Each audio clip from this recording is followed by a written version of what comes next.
you're at the tip of the spear as a combat chaplain. You're dealing with bullets flying by your head and life and death issues and very existential, powerful things. And you're dealing with soldiers of all faiths and no faith. And you have to figure out how to live your faith in a way that they can relate to.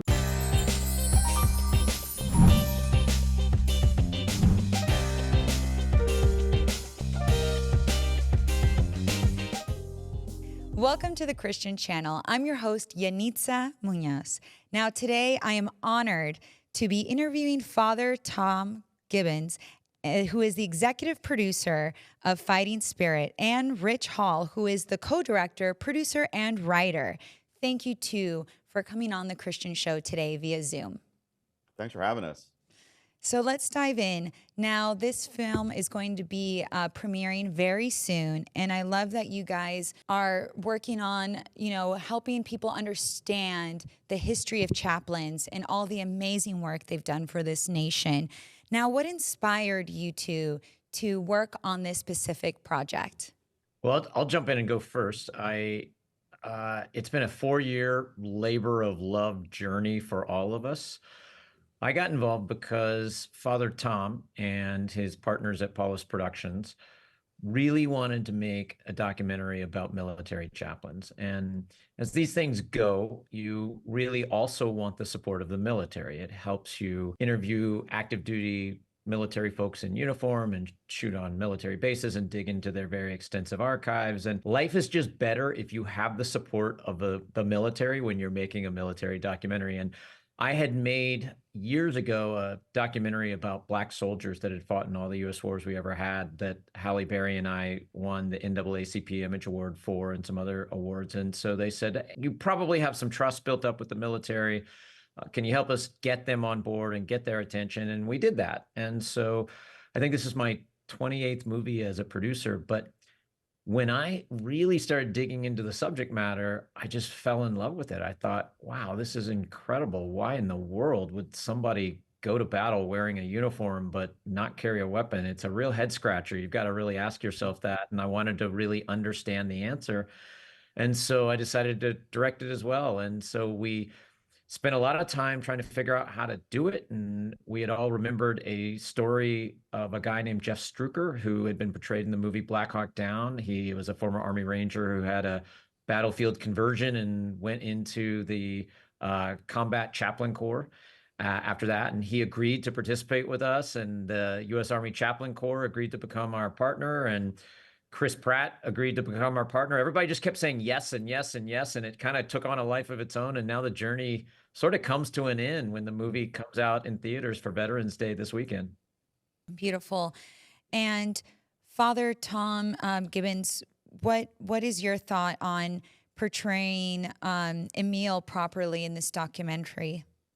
Well, it's one of those things like, as Rich can talk about, he's worked on so many films, but I think it's amazing what stories are presented to you that you don't even know about when you start working on a documentary film or any kind of film. So, Rich and all the people on the team had already started kind of putting together all these great stories of chaplains. And then we're just watching the doing our news feeds one day, and then we found out, and we were aware of the story of Emil Kapaun, of Father Emil Kapaun, and then all of a sudden, in the midst of our putting together all these stories, it was announced that they had discovered the remains of Emil Kapaun from the North Korean prison of war camp. And so there was going to be a great homecoming in his hometown of Wichita, Kansas. And that, it was just one of those God wink kismet moments, however you want to refer to it, and we knew that really had to be such a central part of our story, is that, this was an opportunity for the town of Wichita to kind of show appreciation and service such a great American, such a great soldier, such a great priest, who had given so much to his soldiers. It gave like the country, and particularly his hometown of Wichita, a great opportunity to kind of pay their respects and service him. And it was such a beautiful story. And then someone we'd been working with, Justin Roberts, who himself was a chaplain, really kind of latched on to this event, and it really became an opportunity for his own healing, dealing with some of the experiences he had while he was serving as a chaplain in Afghanistan. And it just really turned out to be such a beautiful story and such a grounding story, and really helped us put all these different pieces together. And I think, Yes. when you make a documentary, at the beginning, you make a plan. And the only thing you know about the plan is that it's going to be wrong. And so, when we were just learning about Father Kapaun's story, like Tom's right, the movie was really having a hard time finding its voice, even though we were halfway done with the production of it. And so I think when Justin and Tom and our camera crew went to Father Kapaun's funeral, I don't think any of them expected that anybody would show up. And I kind of think that we all thought they were going to be the only ones that were there. And if you know anything about the military and the Catholic Church, they know how to put on a pretty good show. So when these guys arrived, it was an event that closed down the entire town. People came from far and wide, and it became much more a celebration of Father Capone, but also just a celebration of all combat chaplains. And I think Tom is right. I think that really had an impact on Justin's life and his journey. I mean, that word journey is in the title of the movie, I think, for a reason, because I think so many people go on journeys here. Justin went on a journey, Father Capone went on a journey. There's journeys of all kinds of combat chaplains that we tell in the story. And even as a filmmaker and as audiences, I think we kind of go on a very special journey in this film. Beautiful. And what's amazing is that Father Emil Kapaun's remains, as you mentioned, were finally found, but it was 70 years later, which is amazing. So it's almost as if God really wanted us to find them. And then, he could eventually be considered a saint from all the amazing things he's done as a chaplain. And going back to what Justin Roberts experienced, it's unfortunate because he probably has PTSD. But on the other side, he helped so many people, so many soldiers that were wounded and probably extremely scared in the process of being wounded, and really helped give them the peace knowing that if you don't make it, you will be with God, and just helping a lot of the people that go to combat. I have a huge respect for a lot of our veterans. And with that being said, I'm amazed with this story, and I love that you guys created and produced Fighting Spirit. So what is it like working with Chris Pratt? You mentioned that he was ecstatic to be part of your team. Well, I think, obviously I've been doing this a while. Tom's been doing this a while. Our partner Daniel Snyder's been doing this a while. Mike Sullivan, like all of the kind of senior team here, I think has got a lot of different relationships in the business. It's not our first rodeo, and we kind of know how to navigate the halls of Hollywood. And so I think when we reached out to Chris, what we were really looking for was a partner that could help us elevate above all the other documentaries that were out there, but do it with a lot of authenticity. And I think for Chris, this checks a lot of boxes for him. He's a very vocal military supporter. He's a very faith-forward guy. I think he's a fan of telling great stories, especially for the first time, because perhaps with one or two exceptions, most people don't know anything about the chaplain corps, and they don't know anything about what chaplains do. I didn't even know that was a profession. And as we say in the film, it's really more than a profession. It's not a job you do for a paycheck. It's really a calling. It's something much larger. And I think most people don't know that. And so I think, when Chris came on board, we thought, well, what's the best way to use Chris? And one of the ways, and there are many, but one of the ways that we've been really grateful to Chris for his partnership is to just help get the word out about the movie. Because, I would argue that we've made a superhero movie, but we don't have a superhero movie marketing budget. And so when you have a partner like Chris Pratt who has a voice and is willing to use that voice, and he's got 50 million Instagram followers, it really helps get the word out. And so especially as we've started to see over the last few months how audiences have reacted to this movie, that's been a powerful experience for me, because Tom and I and others have been on this journey around the country to screen the movie in advance of the theatrical release for Veterans Day, and we've seen how audiences are reacting. And in fact, we started that journey of these advanced screenings in Rome at the Pope's house. The Pope has a screening room in his house. Who knew?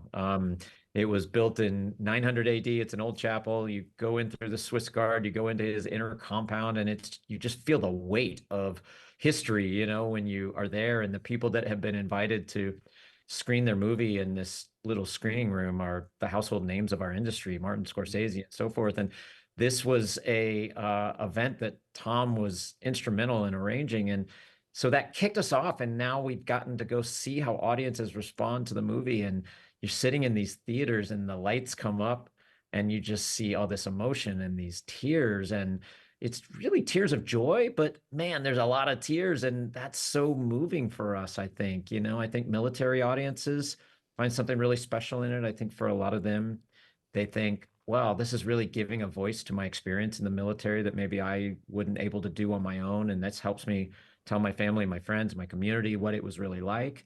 And I think for faith-based audiences, it's a real sort of very unique situation where chaplains have the opportunity to live their faith every single day. Like, a chaplain comes from a specific faith, but when you're on the front lines, you're at the tip of the spear as a combat chaplain. You're dealing with bullets flying by your head and life and death issues and very existential, powerful things. And you're dealing with soldiers of all faiths and no faith. And you have to figure out how to live your faith in a way that they can relate to. And I think faith-based audiences really connect with that. And then even general audiences who have no connection to the military or a particular faith, I think they get this peek into this world that they just never knew existed. And that's just fascinating. And I think I'm biased when I say this. I think they like the storytelling. And so it's kind of like become this really interesting journey for all of us, and for Chris Pratt as well, to just see how audiences respond to the movie.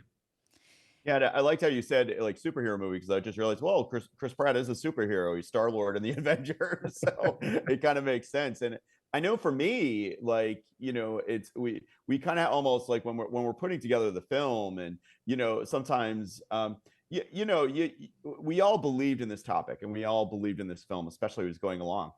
But you don't know, you don't know. And so when we go to these screenings and then all of a sudden people are crying, and then Chris Pratt gets involved, as we're putting the film together, it's always great to have that validation that we're on the right track, the validation that we're doing good work with this film. And I think that's one of the many things that I've been taking away from this journey, is just, wow, the validation from, great storytellers like Chris Pratt, and, and just the reaction from audiences, and also the reaction from audiences from people who have particularly strong faiths and particularly who have no faith. One of the great things that we're really excited, like say the mission of Paulus Productions is we advance the conversation between the sacred and the secular, which makes this such a great topic, because you've got like kind of secular military, and then you've got, of course, faith with the chaplains, and everybody is just responding to this film, whether they're religious or not religious. If you're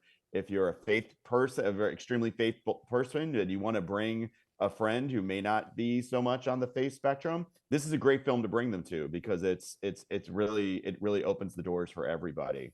And we've definitely been experiencing that in the various screenings we've been having. Beautiful. And I think you guys did a great job, even just watching the trailer.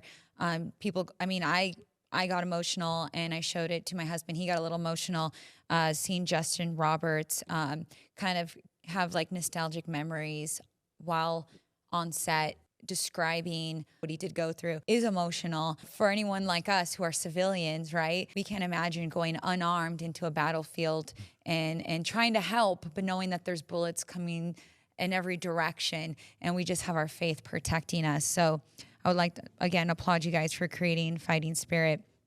Now, you spotlighted the stories of 419 U.S. military chaplains who have given their lives in service. What was that like?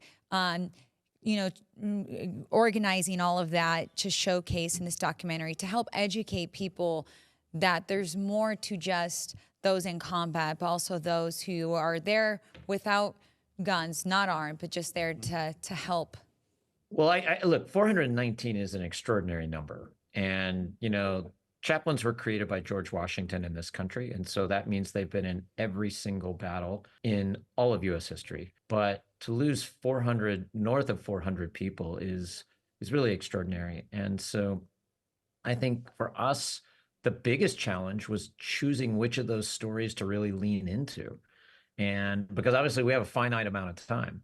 And I think the other challenge is that chaplains don't like to be part of the story. And that's why we're telling these stories in many cases for the first time ever, because they really want the spotlight to be on the soldiers who they believe that they're there to serve and should get the recognition. And obviously the soldiers are serving us as Americans, but who serves the chaplains? And so they just usually serve in silence. And I think one of the things that one of the chaplains said in the movie that has always been really powerful for me is that when a chaplain is out there, they're on the front lines, and a lot of times they know what to do and they know how to support the soldiers, but sometimes they don't. And so the gift that they give is to just be present. And that's really powerful too. And I think when I think about the movie and I think about, well, okay, what is this movie trying to tell me? And what are we trying to have audiences walk away with? I think it's that sort of ethos that the chaplains have, which is that one person can make a difference. And so if you think about the movie coming out on Veterans Day, you think, okay, well, how can I make a difference? What's the call to action in the movie for me? And I think my take on that is that, pick up the phone and call a veteran. Maybe it's your family, maybe it's your friend, maybe it's your neighbor. Tell them what their service means to you. Ask them how they're doing. And I think that's really important because that may change the direction of their life, or it just may make them feel good. And I think, I'm not a veteran. My dad was a veteran. I've got a lot of veterans in my family.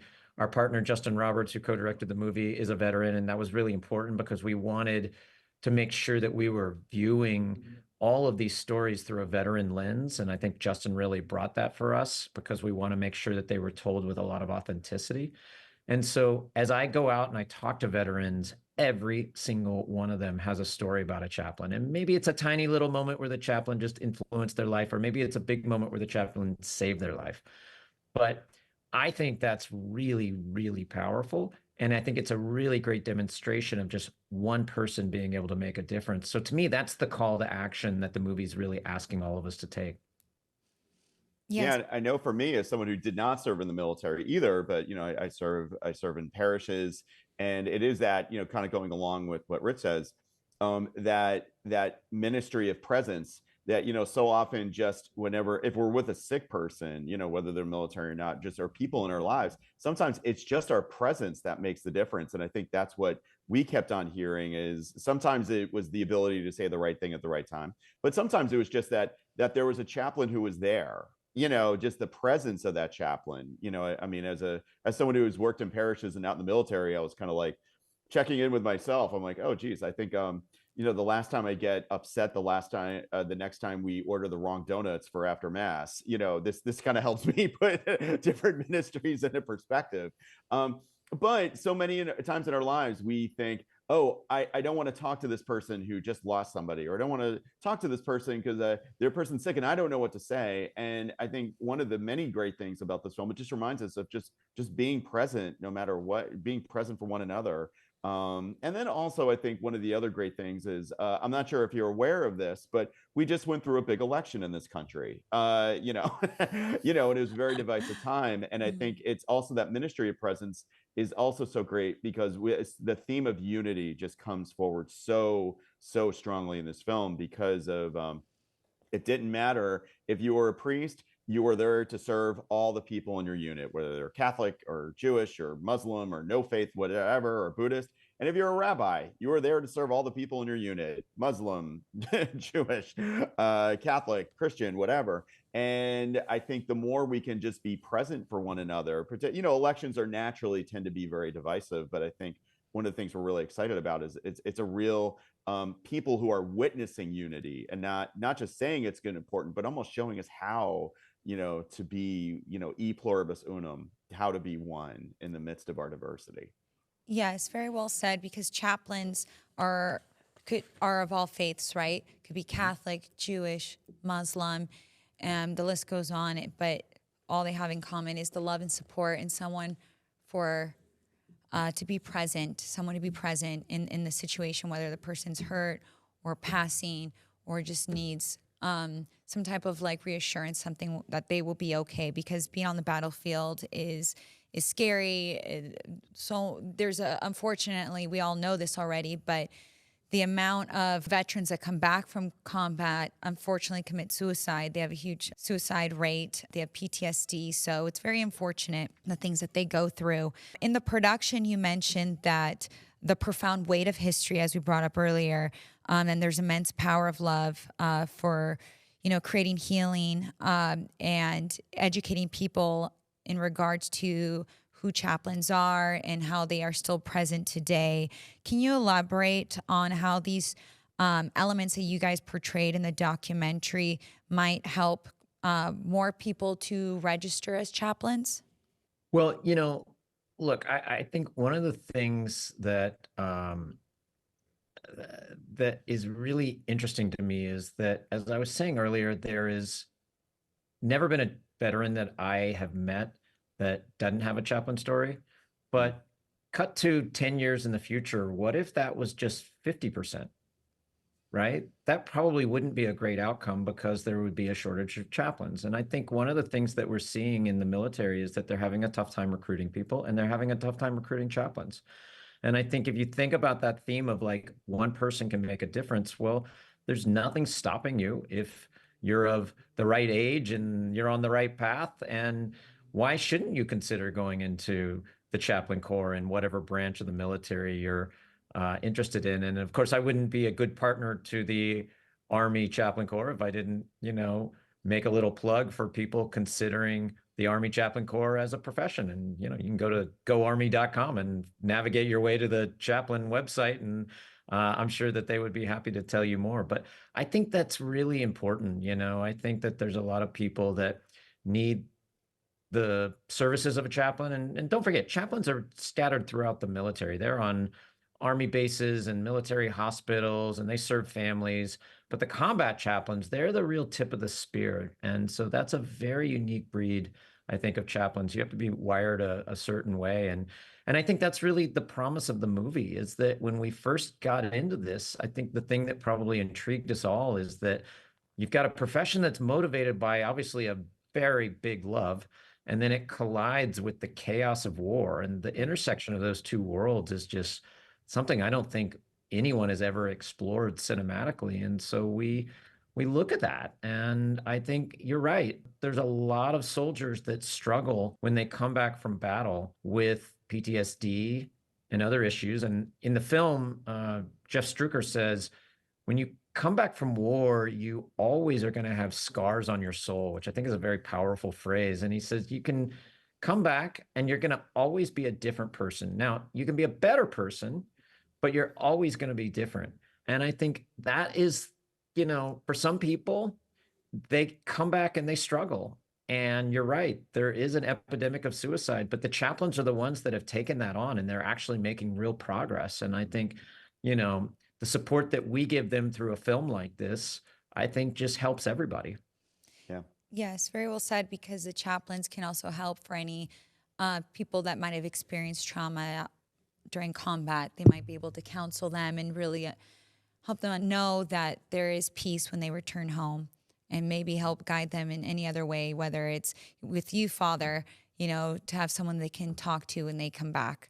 With the documentary as well, learning the legacy of Father Emil Kapaun, is there anything that you would want the audience to know more about Father Emil and understand his legacy? I mean, he passed away 70 years ago, and they finally found his remains, and we finally were able to have a proper burial for him. What legacy would you like the audience to take from this documentary? I think like two things immediately come to mind. One, I think we need to acknowledge that his official title right now is Father Servant of God, Emil Kapaun. Father Kapaun is being considered or on his own journey right now towards canonization in the Catholic Church. So that's very, very exciting, and I think it's yet another opportunity to kind of lift up his story, but really lift up the story of Catholic chaplains in particular, but really all chaplains, and the saintly and holy way they go about their work. And I think one of the other things that we just heard over and over again from the interviews of people who had served with Father Capon was that he was just a really down to earth guy. And I think a lot of times when we think about holiness, we think, we think of people walking around with their hands closed all the time. And he was just, again, it's that just being present and just being fully himself. And I know that's one of the many inspirations I take from Father Capon is just, his ability just to be with people in all walks of life in their best moments and literally walk with people in their worst moments. When we we're on the Christian channel right now, and Emmanuel is Jesus's name, literally God with us, and God with us in our most beautiful moments, and God literally with us in our most trying, horrific moments, as we know from Jesus on the cross. And Father Capon lived out that cross experience. He lived out that experience of literally walking with people in their worst moment and walking right next to them and experiencing all that himself. And I think even just that from a Christian standpoint just continues to inspire me, and I think so many people. What I love about Father Capon's story is that when he was in a prisoner of war camp, they gave him the chance to leave. And he chose to stay with the soldiers. And of course, it led to his certain death. And so I think that's a pretty powerful moment. I would love to think that I would be brave enough to stick around. But man, that is a pretty bold move. And I think that is real emblematic of his legacy. Yes, no, Father Capon, he is a great representation of what a chaplain is. And I highly respect the fact that you guys decided to, first off, like I mentioned, create this documentary and then specifically feature Father Capon as one of the chaplains and kind of show the story of what he's accomplished. And again, it's amazing that they finally found his remains. It was almost as if the glory of God wanted his remains to be found for a proper burial. So it's just an amazing story all around. Now, for the premiere, where can our audience buy tickets so they can come join and be part of this special day? So the best way is to go to fightingspiritfilm.com. That's fightingspiritfilm.com. And then when you get there, there's a little button up at the top that says get tickets, and it'll take you to a theater locator, and you just type in your zip code and it'll tell you the theaters in your neighborhood that are playing it. And hopefully there's one close. We are in most of the major markets. Obviously we chose Veterans Day for kind of a common sense reason. It's a celebration of veterans, and we're celebrating veterans. But I think it also gives particularly audiences of faith the opportunity to go to the movie theater and send a signal to movie theater owners that this is the kind of movie that they want to see. I mean, I guess we are in a week around elections and voting, so I'll call this "You Get to Vote," because usually these days, the movies that come to the movie theaters are superhero movies and maybe an animated family movie and every now and then a horror movie. But you don't see that many faith-based movies showing up in theaters. So if you go and you show up on opening weekend, that sends a signal to the theater owners that you want more of this, that you're willing to show up. And they're in the business of making money, so they're going to deliver more movies like this. And so I think it's both finding the theater near you, but then also making the conscious effort to go and support the movie on opening weekend as part of sending that signal of the type of movies that you want to see in movie theaters. Amen to that. Amen to Amen. that. And I also love that you have mentioned earlier you support the community of veterans. Fortunately, sometimes they aren't given the enough credit that they've done for this nation. So I love that this film is going to be released on Veterans Day. And for anybody that, for whatever reason, can't watch it when it premieres, you can always buy tickets for another day. But it's one of those documentaries that will really, really showcase who chaplains are, what they've done, and really help inspire maybe others to join. And if not, just show you how amazing being someone like Father Kapaun, who is just very selfless. He even stayed with the soldiers who he was a prisoner of war and decided to stay. And he risked his life for those in need. So it's just a beautiful story. Other than that, working with Justin Roberts, was there any time where you felt that maybe have other chaplains or just Justin Roberts to just speak about his experience? Well, Justin doesn't always love speaking about his experience. Like many other chaplains, they don't like to be part of the story. And like many veterans, what they went through has caused some pain in their life. That's probably why we owe all of them a real debt of gratitude as Americans. But I think that, as Tom mentioned earlier, I think that this movie was a journey for Justin, and I think it probably put him on a path that he didn't quite expect. And I won't quite tell you what that path is because we tell you what it is at the end of the movie. But I think it really did change the direction of his life. And, I think when he went to Afghanistan, he wasn't a kid, but he wasn't a guy that had a whole lot of kind of worldly experience. And so he was over there finding himself. And I think he said in the movie, one of the things that I thought was really insightful, he said, it was really one of the first times that I got a chance to be a leader. And I think that that really changes you. And so Justin's talked about that. And I think that he got a lot of benefit out of being that kind of leader. I think it really helped him um, find out who he was. And obviously, for all of us, we're always figuring out who we are. But I think with Justin, it really, um, it really did, you know, give him the opportunity to push the boundaries of what he could really become. And he's on a great path now. We're really excited for him. I also love that him, being the moderator, it's going to allow other people to be able to relate to him, whether they were a chaplain or not. So, having him discuss his personal story, I'm sure anyone in the audience that has been in combat will be able to relate to him, and maybe that'll bring them some peace, knowing that whatever they're going through, that they're not alone. Also, with this documentary, is there a particular Bible verse that best resonates with both of you in the themes of this film? Geez, I think the most natural one for that would be Psalm 23, because that's the psalm in which we close the film. We have all the chaplains recite this psalm. Yea, that I walk through the valley of the shadow of death, I will fear no evil, for thou art with me. Thy rod and thy staff, they comfort me. It's a representative of what God's promise is to all of us. And it's also representative of what the chaplains do by being kind of God's rental car, so to speak, God's representative, as the one who walks with the soldiers through the valley of death and represents the Lord and is present to the soldiers and comforting the soldiers in their highest moments, but also in the battlefield situation in their lowest moments and in the moments in which they are undergoing the harrowing experiences of battle, but also those moments in which they are trying to process those near-death experiences, in which they're trying to process the losses of their brother and sister soldiers who may have been killed in battle.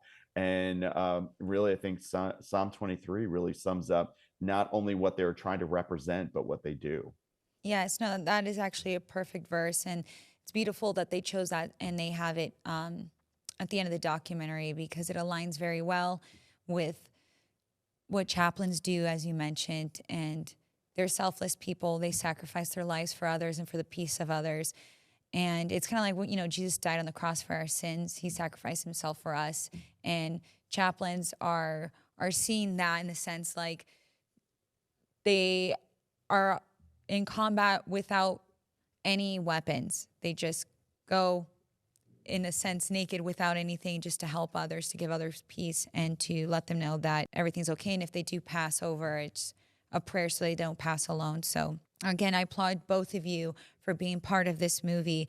Now, before we end this podcast, is there anything else you would like to say?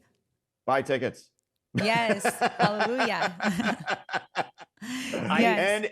And buy a ticket for a friend too. Even, you know, buy a ticket if you know people who are in other markets.